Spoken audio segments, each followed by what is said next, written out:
제가 지난 주일부터 시작해서 오늘까지 제게 가장 많이 성도님들이 해주셨던 말씀은 목사님 만나서 반가워요. 목사님 말씀 잘 준비해 주세요. 목사님 이렇게 말씀 전해주시는 것 때문에 은혜 받았습니다. 뭐 이런 이야기가 아니라 목사님 파마가 참 잘 됐어요. 목사님 파마가 굉장히 하트 모양이에요. 목사님 사랑받고 싶은가 보네요. 뭐 이런 이야기를 굉장히 많이 들었어요. 네, 별것 아닌 이상한 이유로 핫한 목사가 돼서 참 기쁘기도 하고 씁쓸하기도 합니다. 우리가 오늘부터 계속해서 또 이제 창세기를 강의를 함께 나누고자 합니다. 우리가 창세기 1장부터 4장까지를 나눴고 오늘 우리는 5장을 함께 나눠보려고 하는데, 우리가 지난 창세기 4장을 통해서 아주 깊이 살펴본 내용이 무엇이었는지 혹시 기억하십니까? 4장의 내용. 4장.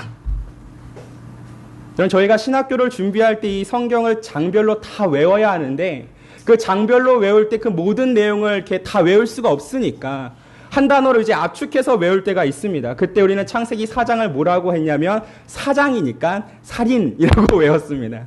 이 살인이라고 외웠다는 것은 무슨 의미가 있을까요? 즉 다시 말해서 이 창세기 4장을 통해서 인간의 죄와 그리고 죽음에 대한 내용이 압축적으로 들어가 있음을 우리는 알 수 있는 것이죠. 그리고 여기서 발견하는 중요한 사실은 무엇입니까? 죄는 멈춰 있는 것이 아니라 계속하여 그 세력을 늘려가고 있고 강대해져 간다는 사실을 발견합니다. 그리고 그렇게 놀라운 사실을 발견하고 그렇게 비참한 사실을 발견하고 난 뒤에 우리가 5장을 폈을 때 좀 당혹스럽기도 합니다. 왜냐하면 이 5장에서 갑자기 뜬금없는 족보가 등장하기 때문이죠. 그리고 이 족보가 가지고 있는 의미가 무엇인지 알기라는 것은 매우 어렵습니다.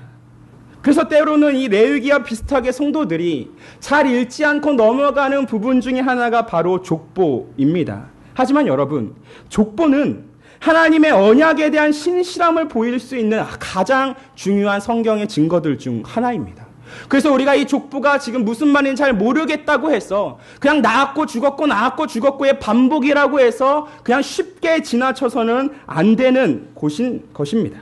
특히 이 5장의 족보를 살펴보면 4장의 그 말미에 기록되어 있던 가인의 족보와 대조되어 있음을 볼 수 있습니다. 여러분, 4장의 가인의 족보를 좀 살펴보면 가인의 죄가 어떻게 되고 있습니까? 가인의 죄가 가인에서부터 끝났을까요? 그렇지 않다라는 거죠. 가인의 죄가 계속하여 그 가인의 후손으로부터 연결되는데 그 여파가 점점 커지고 있습니다. 그리고 이 가인의 족보의 7대 손으로 기록되어 있는 람에게 이르러서는 아주 충격적인 고백을 듣게 됩니다. 우리 창세기 4장 24절을 함께 읽어보겠습니다. 창세기 4장 24절입니다. 우리 찾으셨으면 함께 읽습니다. 시작. 가인을 위하여는 벌이 7배일진데 라멕을 위하여는 벌이 77배이리로다 하였더라. 여러분, 하나님의 긍휼로 가인에게는 살인 금지에 대한 명령이 주어졌습니다. 누구든지 가인에 대해서 복수를 하면 안 된다라고 했던 하나님의 명령이었습니다. 그런데 이 하나님이 단순히 이 가인을 향한 긍휼함과 그를 향한 그 안타까움에 주신 이 살인 금지 명령이라는 것을 지금 가인의 7대 손이었던 람에게게 와서는 무엇으로 변화되었습니까? 남을 협박하기 위한, 남을 겁박하기 위한 용도로 변화된 것입니다. 지금 람에게 하는 얘기를 쉽게 이야기하면 너희들 나 건드리면 국물도 없어, 가만두지 않을 거야 라고 지금 한다라는 거죠. 하율이가 화린이가 설교하고 있는 목사를 향하여서 설교를 듣지 않고 주보를 가지고 칼싸움을 하고 있는 모습을 볼 때 제가 만약 라멕 것 같다고 하면 저는 하율이와 화린이에게 이렇게 이야기하는 거죠. 조금 까불면 가만 안 둘 거야. 여러분, 라멕이 하는 이야기가 이렇다라는 거죠. 자기 건드리면 나 너희들한테 조금의 자비도 안 보여줄 테니까 아주 각오해, 이 얘기를 한다라는 것입니다. 그리고 이미 라멕은 23절에서 자신에게 상처 준 자, 이 성경에는 소년이라고 이야기하고 있지만 그 나이가 10대이든 20대이든 라멕보다 어린 사람이다라는 것인데, 그 사람이 자신에게 상처를 줬다라는 그 이유 하나만으로 라멕이 무엇하였습니까? 죽였다라고 자랑을 한다라는 거죠. 여러분, 4장의 가인의 족보를 통해서 우리가 뭘 보는 거죠? 인간 죄의 지속성과 함께 커져가는 모습을 바라보게 되는 것입니다. 그런데 이 우리가 4장 이후에 있는 5장의 족보를 보게 되면 에녹과 노아는 잠시 뒤로 하고서라도 동일한 이름을 가지고 있던 이 라멕조차도 가인의 후손이었던 라멕과 전혀 다름을 볼 수 있습니다. 그리고 이 두 족보를 통하여서 이 두 족보 사이의 후손들의 삶이 어떻게 갈라지는지를 우리가 알게 됩니다. 여러분, 그리고 4장 이후로 우리는 가인의 후손의 이름이 언급되지 않음을 볼 수 있습니다. 5장의 족보를 통해서 이제 성경은 초점을 확 좁혀서 노아와 노아의 아들들에게로 집중하고 있는 것이죠. 그렇다면 왜 도대체 성경은 4장 말미에다가 이 가인의 족보를 집어넣고 그리고 새로 이 5장을 시작하면서는 아예 아담의 족보를 한 장 내내 기록하고 있을까요? 여러분, 이것이 아주 중요한 포인트입니다. 5장 이후로 벌어지게 될 그 모든 상황들에 대해서, 특히 홍수 이후의 인간의 범죄에 대한, 그리고 그것에 대한 하나님의 응답하심이 어떻게 언약이라는 것을 지속하고 어떻게 인류를 살아있게 만들어주는지를 알려줘야 하기 때문에 지금 하나님은 4장을 넘어서 5장을 아담의 족보로 시작하고 있습니다.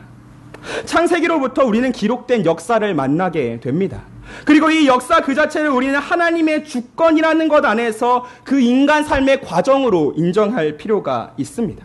하나님의 말씀으로 인하여서 창조가 이루어져 있다라고 한다면 그 역사 또한 우리는 하나님의 손 안에 달려있음을 알아야 한다는 것이죠. 또한 이 역사가 하나님의 손에 의하여 진행된다 할지라도 여러분이 한 가지 더 기억하셔야 할 것은 창세기가 하나님께서 여러분의 인간의 책임을 절대 제거하지 않는다는 사실입니다. 왜냐하면 하나님께서 이 세상에 대한 자신의 목적을 성취해가는 그 수단과 도구로서 가장 즐겨 사용하는 것이 바로 저와 여러분 인간이기 때문입니다. 때문에 우리는 창세기를 통하여 바라볼 때 하나님의 주권과 인간의 자유 사이라는 그 책임을 절대 잊어서는 안 된다는 것이죠. 도리어 이 인간의 선택이라는 것이, 인간의 그 자유로운 책임이라는 것이 인류를 향한 하나님의 그 놀라운 뜻을 완성시켜간 아주 신비라고 우리는 이해해야 하는 것입니다. 그럼 이런 이해를 가지고 아담의 족보를 한번 찬찬히 살펴보도록 하겠습니다. 우리 5장 1절과 2절을 함께 같이 읽어보겠습니다. 시작!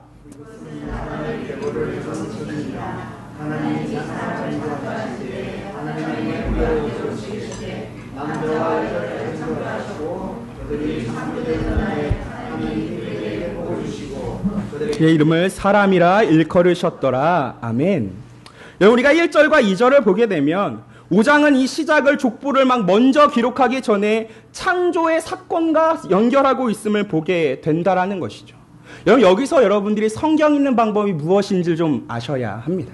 여기서 여러분들이 갖고 있는 신앙이라는 것이, 여러분들이 목사로부터 배우는 신학이라는 것이 어떤 성격을 갖고 있는지 정확하게 이해하셔야 한다라는 것이죠. 여러분, 성경은 절대 끊어지는 얘기가 없습니다.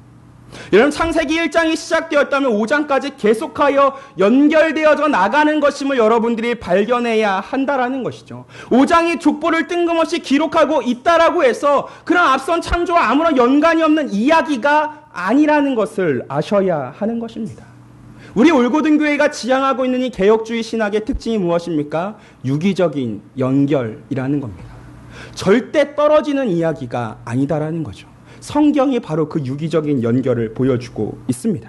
우리가 방금 읽은 이 5장 1절부터 2절을 보게 되면 무슨 이야기를 하고 있습니까? 사람을 만드셨다는 것과 사람에게 복을 주셨다라는 것입니다.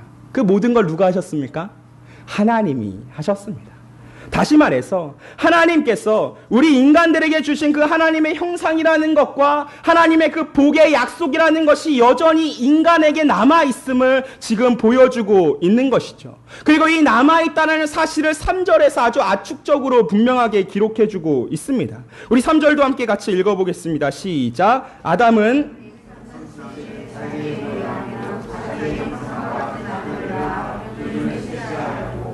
우리가 3절에서 아담이 셋을 낳았을 때 이 셋에 대한 표현이 매우 놀라운 것을 알 수가 있습니다. 여러분, 셋을 뭐라고 표현하고 있죠? 자기의 모양, 곧 자기의 형상과 같은 아들이었다라고 표현을 한다는 것이죠. 여러분, 이거 우리 많이 본 표현 아닙니까? 하나님이 인간을 만들 때 뭐라고 표현하셨죠? 나의 형상과 나의 모양을 따라. 즉 다시 말해서 지금 하나님께서 인간에게 허락해 주셨던 그 모든 형상과 복이라는 것이 사라진 것이 아니라, 온전히 다 없어져 버린 것이 아니라 셋을 통하여서도 여전히 하나님의 형상과 복이 남아 있다라는 것을 알게 되는 것이죠. 그리고 이 하나님의 형상과 복이 어떻게 유전되어 가고 있습니까? 오직 하나님께서 그 하나님의 형상과 복을 주심을 시작하셨지만 그 유전적인 것은 어떻게 이루어집니까? 인간의 번성이라는 것을 통하여 이루어진다라는 것이죠. 여러분, 셋은 아담처럼 하나님으로부터 창조되거나 형성된 자가 아닙니다. 하지만 그 역시도 그 후에 자녀를 낳았는데 그 자녀를 낳았을 때에도 뭐라고 표현한다라는 것이죠? 하나님의 형상이었다라고 표현을 한다라는 것입니다. 다시 말해, 여러분, 하나님의 형상이 계속하여 인류 가운데 전달되고 있습니다. 이를 통하여 아담으로부터 시작하여 32절에 등장하는 그 노아에 이르기까지 하나님의 형상과 그 복의 약속이라는 것이 연결되어질 수 있는 출발점이 마련되고 있는 것입니다. 여기까지 들었을 때 우리는 하나의 소망을 발견할 수 있고 하나의 희망이라는 것을 발견할 수 있습니다. 우리가 비록 에덴에서 쫓겨났지만, 그래서 하나님께서 우리에게 죽음이라는 그 죄의 책을 허락하셨지만, 그럼에도 불구하고 우리들은 결코 포기하지 않는 소망이 있구나. 우리가 그래도 좀 비빌 언덕이 있구나라는 생각을 여기서부터 하게 된다라는 것이죠. 그런데 여러분, 하나님께서 아주 놀랍도록 우리더러 속단하지 말라는 이야기를 주십니다. 우리 5절도 한번 같이 읽어보겠습니다. 시작. 그는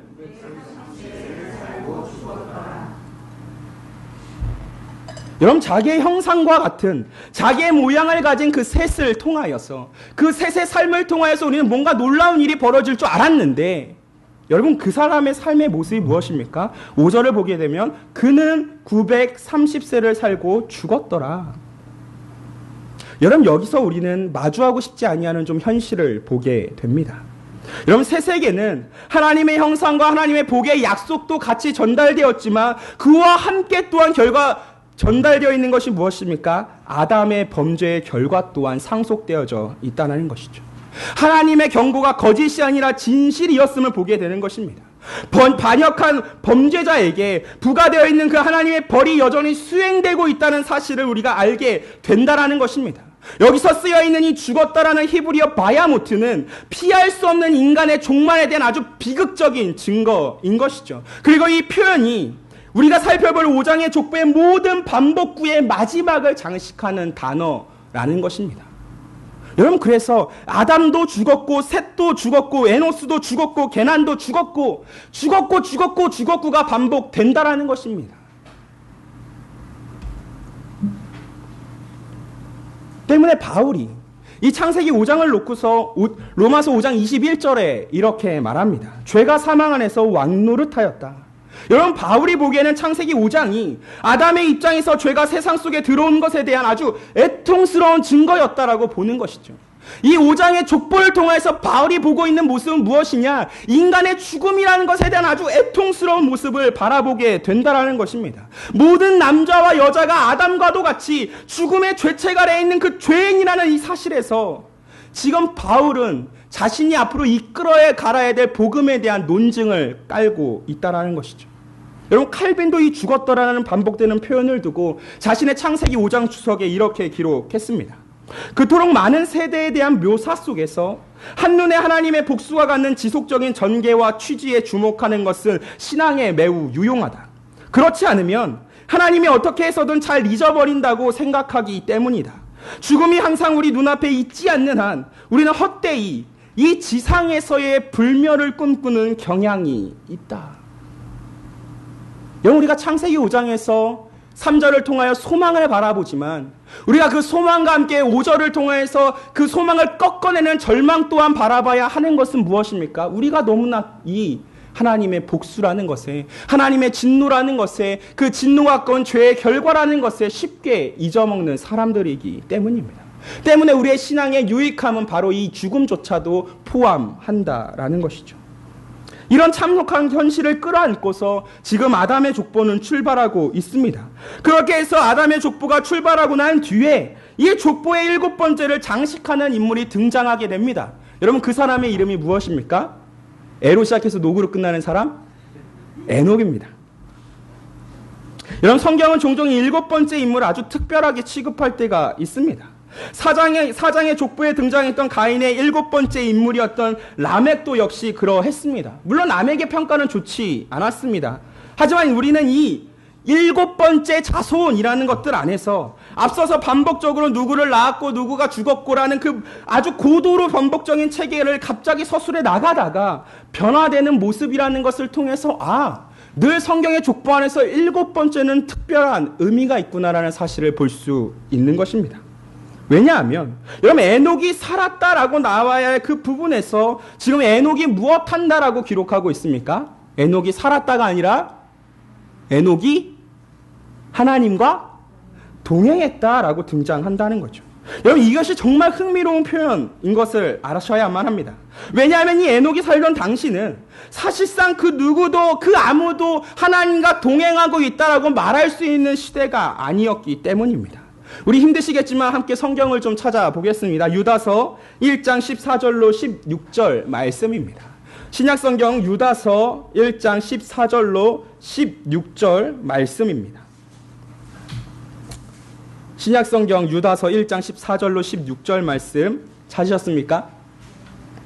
그럼 우리 함께 같이 읽도록 하겠습니다. 시작. 아담의 7대 손 에녹이 예언하여 이르되 보라, 주께서 그 수만의 거룩한 자와 함께 임하셨나니 이는 무사람을 심판하사 모든 경건하지 않은 자가 경건하지 않게 행한 모든 경건하지 않은 일과 또 경건하지 않은 죄인들이 주를 거슬러 한 모든 완악한 말로 말미암아 그들을 정죄하려 하심이라 하였느니라. 이 사람들은 원망하는 자며 불만을 토하는 자며 그 정욕대로 행하는 자라. 그 입으로 자랑하는 말을 하며 이익을 위하여 아첨하느니라. 그럼 정리해서 말하면 에녹이 살던 시대는 순수한 시대, 평화로운 시대가 아닌 것입니다. 오히려 지금 이 시대와 다를 바가 없는 악으로 가득 차 있던 시대가 바로 에녹이 살던 시대인 것이죠. 그리고 이 시대라는 것이 우리에게 주는 의미가 무엇입니까? 지금 이 시대에도, 여러분들이 살고 있는 이 현실에도 하나님의 사람들이 있고 마귀의 사람들이 있어서 그들이 한데 어울려 뭉쳐 이 세상을 살아가고 있는 것입니다. 여러분, 족보는 그 사실을 지적하고 있습니다. 마귀의 길을 가면서 죄를 짓고 그 결과를 경험하며 사는 사람들의 삶과 하나님을 순종하는 길을 추구하는 자들의 삶의 차이가 무엇인지를 보여주고 있는 것이죠. 여러분, 마귀를 따라가는 학생들이 있습니다. 하나님을 따라가는 학생들도 있습니다. 여러분, 마귀를 따라가는 직장인도 있을 것이고 하나님을 따라가는 직장인도 있을 것입니다. 마귀를 따라가는 주부도 있을 것이고 하나님을 따라가는 주부도 있을 것입니다. 하지만 그들이 어떻게 살아가고 있습니까? 한 땅에서 살아가고 있는 것이죠. 그렇지만 분명한 삶의 차이는 존재하는 것입니다. 라멕과 에녹이 서로 같은 7대 손임에도 불구하고 그들로부터 알게 되는, 여러분, 그들로부터 나타나는 차이가 무엇입니까? 라멕의 그 삶에는 하나님의 복이 그 조금도 보이지 않는다는 사실입니다. 그래서 에녹은 유다서에 기록된 대로 자신의 시대의 사람들에게 외칠 때마다 무엇을 외치고 있었습니까? 불경건하다라고 외쳤다라는 것이죠. 시대의 악함 속에 매몰되어 살지 말라는 외침이었습니다. 불경건에 휩싸여 살다가 맞이하게 될 그 심판이 무엇인가를 기억하라는 울부짖음이었습니다. 그런데 이 에녹의 외침이라는 것이 그 창세기에도 불경건을 외쳤던 이 에녹의 외침이 지금 이 시대에도 외쳐지고 있습니까? 이 강대상을 통하여서 신자인 여러분들의 귓가에 들려지기를 가장 원하는 말이 도대체 무엇입니까? 사랑이었습니까? 기쁨입니까? 치유이십니까? 평화입니까? 여러분, 이 강대상에서 그 모든 것들을 다 외쳐도 좋다라고 생각합니다. 하지만 여러분, 이들과 함께 반드시 빼놓지 말아야 할 것이 바로 여러분들의 죄에 대한 불경건의 지적이어야 한다라는 것이죠. 왜냐하면 이 불경건을 걷어내지 않으면 하나님의 자비라는 것이 결코 여러분들에게 임할 리 만무하기 때문입니다. 하나님의 구원은 세상 모든 사람들을 위한 것이 아님을 여러분들이 정말로 알고 계셔야 하는 것입니다. 여러분, 하나님의 구원은 세상 모든 사람들을 위한 것이 아니라 오직 하나님을 믿는 모든 자들을 위한 것이기 때문입니다. 그래서 여러분 아모스 선지자도 이렇게 외쳤습니다. 아모스서 5장 18절부터 19절 말씀입니다. 화 있을진저 여호와의 날을 사모하는 자여 너희가 어찌하여 여호와의 날을 사모하느냐. 그날은 어둠이요 빛이 아니라 마치 사람이 사자를 피하다가 곰을 만나거나 혹은 집에 들어가서 손을 벽에 대었다가 뱀에게 물림 같도다. 여러분 그 시대에도 불구하고 또 이 시대에도 불구하고 우리에게 필요한 말씀은 에녹과 같은 말씀입니다. 불경건하다는 외침이 필요하다라는 것이죠. 그리고 그 에녹이 불경건하다 그 외치는 그 삶을 살 때 성경은 오늘 하나님과 동행했다라고 기록하고 있습니다. 그리고 이런 하나님과의 동행이 거짓이 아님을 우리는 24절에 한 번 더 나오는 그 강조를 통하여 알게 되는 것입니다. 그렇다면 우리는 이런 질문을 하게 되는 것이죠. 에녹이 보여줬던 그런 하나님과의 동행이란 도대체 무엇입니까? 여러분 이 동행이란 말은 히브리어 할라크, 즉 걷다라는 의미를 담고 있습니다. 그래서 영어 번역에서도 이를 그냥 walked with라고 해서 모든 영어 번역 성경이 다 동일하게 사용하고 있습니다. 여러분 동행은 우리가 이미 앞서 창세기 3장에서 보았던 일입니다. 아담이 동행을 처음 했던 그 존재였다라는 것이죠. 그리고 나중에 창세기 6장 9절에서 나오게 돼 노아의 삶의 특징도 하나님과의 동행이었습니다. 또 시간이 흘러고 지나가서 이스라엘에서도 이 동행이 하나님과 이스라엘 사이의 언약을 말해주면서 하나님이 진영을 걸었다라는 표현으로 드러나게 되어 있습니다. 그리고 신약에 가게 되면 이 하나님 앞에서 걷는다라는 것, 하나님과의 동행이라는 것이 무엇인지를 아주 정확하게 정의해 내려주고 있습니다. 우리 한번 다시 찾아볼까요? 시편 56편 13절 말씀입니다. 시편 56편 13절 말씀입니다. 시편 56편 13절 말씀입니다. 구약성경 시편 56편 13절 말씀 함께 읽겠습니다. 시작. 주께서 내 생명을 사망에서 건지셨음이라. 주께서 나로 하나님 앞 실족하지 아니하게 하지 아니하셨나이까. 여러분 이 동행에 담겨있는 의미가 시편에서 정확하게 드러난다고 말씀드렸습니다. 이 시편을 통해서 여러분이 알게 되는 동행의 의미가 무엇입니까? 하나님과의 친밀한 교제 속에 이루어지는 생명이라는 것입니다. 여러분 하나님과의 동행은 하나님과의 친밀한 교제로 이루어지는 생명을 이야기하는 것이죠. 그래서 창세기 5장 24절에서 이렇게 말하는 것입니다. 에녹이 하나님과 동행하더니 하나님이 그를 데려가심으로 세상에 있지 아니하였더라.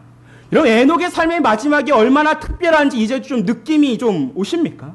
에녹이 죽었다고 써져야 될 그 부분에 이제 에녹이 세상에 있지 않다라고 쓰여 있다라는 것이죠.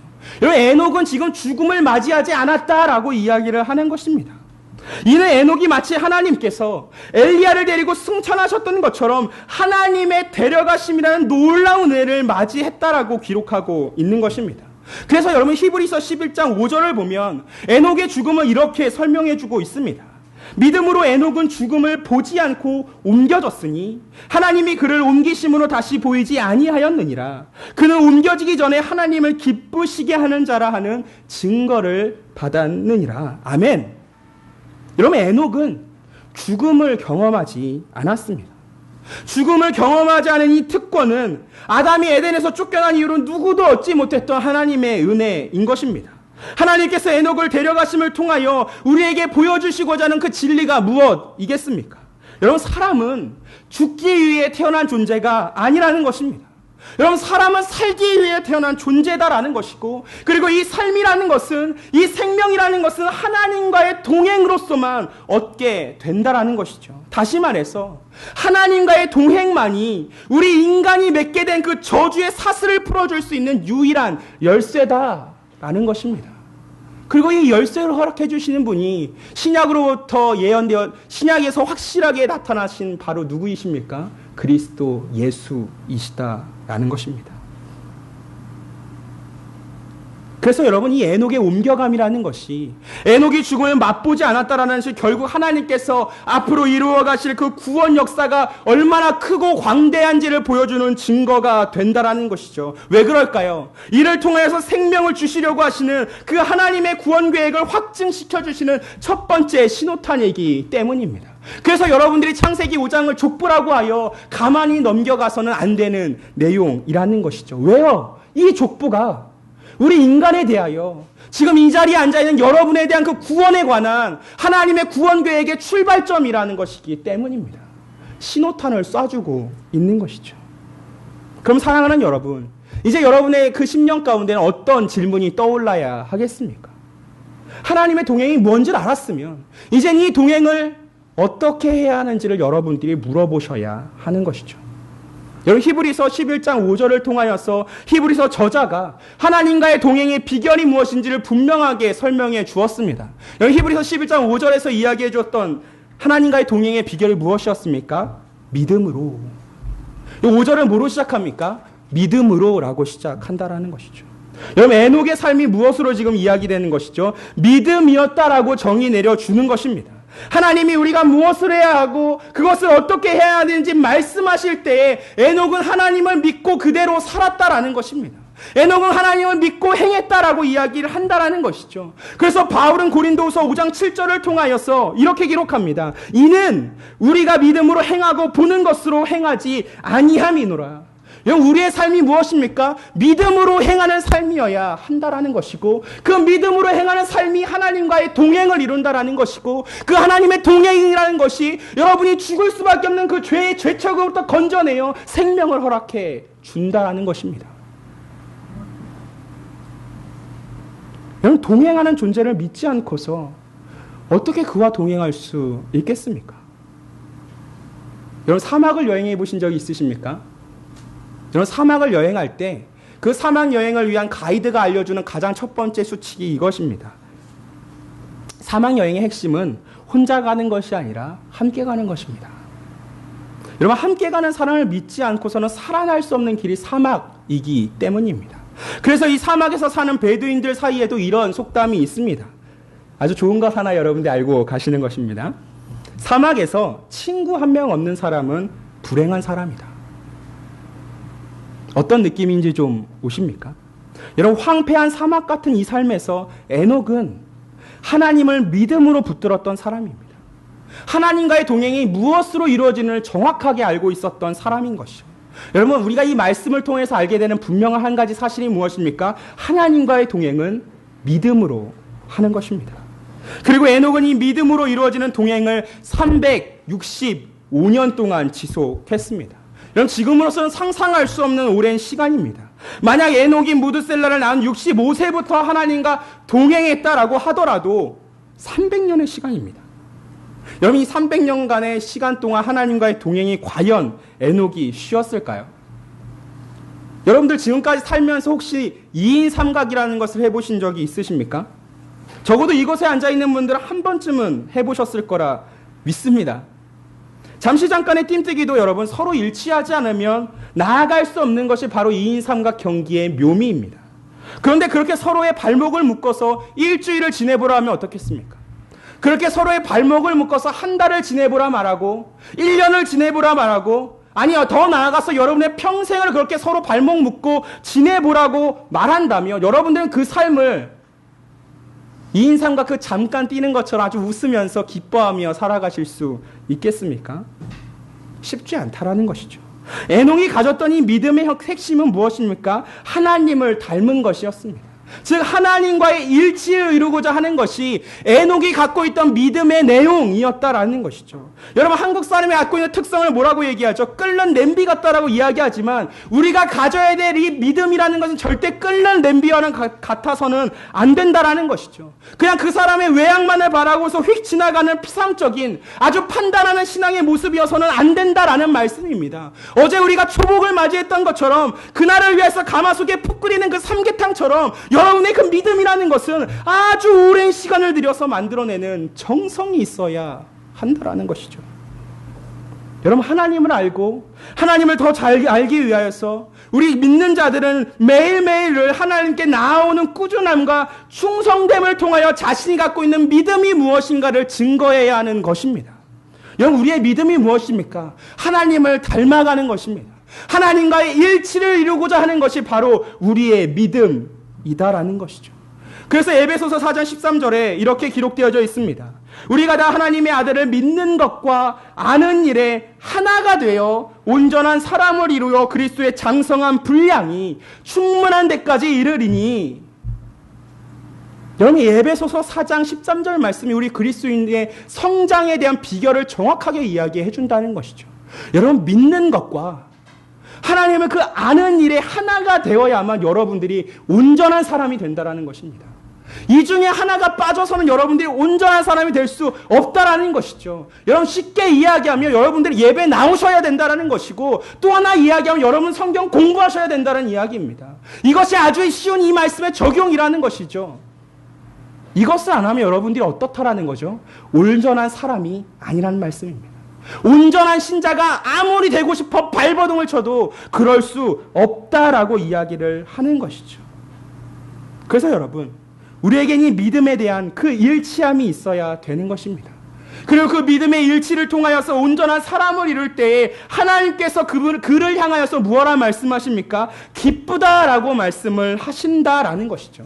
우리 히브리서 11장 5절 한번 같이 찾아서 읽어보도록 하겠습니다. 히브리서 11장 5절 말씀입니다.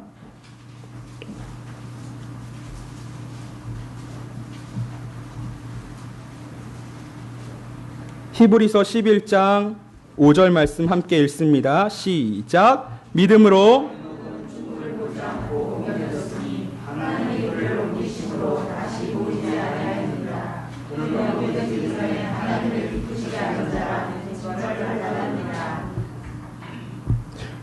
그는 옮겨지기 전에 하나님을 기쁘시게 하는 자라 하는 증거를 받았느니라.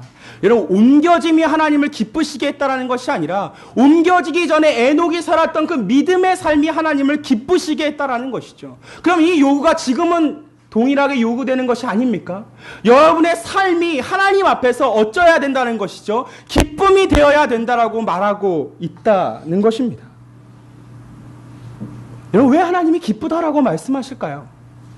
왜 우리가 이런 믿음의 삶을 살 때 하나님을 닮고자 할 때 여러분 왜 기쁘다라고 이야기하고 있을까요? 왜냐하면 그 믿는 자 안에서 이제 그제서야 비로소 하나님을 닮아가는 거룩함이 드러나기 때문입니다. 불경건한 이 세상에서 경건함이 무엇인지를 드러내어주고 외치는 자가 되어지기 때문인 것이죠. 여러분, 하나님과 동행하시길 원하십니까? 하나님과 동행하기 위해서는 죄와 함께 있을 수 없다라는 것입니다. 더 이상은 그 이전에 아무렇지 않았던 이 죄를 이제는 더 이상 아무렇지 않다라고 말할 수 없게 된다라는 것이죠. 여러분, 우리는 이 죄에 대해서 때론 너무나도 관대할 때가 있습니다. 분명히 누가 보아도 죄인인데, 분명히 누가 보아도 하나님 앞에 큰 잘못인데도 불구하고 그냥 나 실수했어, 그냥 나 실패했어 정도로 우리는 유야무야 넘어갈 때가 있다라는 것이죠. 여러분, 세상 사람들이 뭐라 얘기하는 줄 아십니까? 우리가 갖고 있는 이 이기심이라는 것을, 자기중심주의라는 것을 성취라고 이야기합니다. 여러분, 교만이라는 것을 세상은 뭐라고 이야기하고 있습니까? 자존심이라고 이야기를 한다라는 것이죠. 여러분, 사람이 갖고 있는 그 욕망이라는 것을 뭐라고 이야기합니까? 본능이라고 이야기를 한다라는 것이죠. 여러분, 그래서 지금 며칠 전에 서울시청에서 다시 한번 동성애자들이 모여서 퍼레이드를 할 때 여러분, 그 사람들은 뭐라고 이야기했습니까? 이것은 우리의 취향이고 우리의 인권을 존중해달라 이야기한다라는 것이죠. 여러분, 세상이 이렇게 죄를 향하여서 아주 멋지게 감싸줄 수 있는 포장지를 제공할 때 여러분, 그 포장지를 기쁘게 받아들이는 자가 신자여서는 안 된다라는 것이죠. 그렇다면 이 에녹이 보여주었던 하나님과의 동행이라는 삶의 특징이 지금 이 순간에 우리 올고등 교회에 사랑하는 여러분들에게도 드러나고 있으십니까? 하나님과의 친밀한 관계로 얻게 된 그 생명이 여러분들의 그 심장 속에, 여러분들의 그 내면 가운데, 여러분의 그 영혼 속에도 지금 살아 숨쉬고 있습니까? 미가 선지자는 하나님과의 동행을 모든 사람에 대한 것으로, 특별히 신자에 대한 것으로 하나님께서 기본적으로 요구하시는 것이라고 말해주고 있습니다. 미가서 6장 8절 말씀입니다. 사람아, 주께서 선한 것이 무엇임을 내게 보이셨나니 여호와께서 내게 구하시는 것은 오직 정의를 행하며 인자를 사랑하며 겸손하게 내 하나님과 함께 행하는 것인 줄 모르느냐.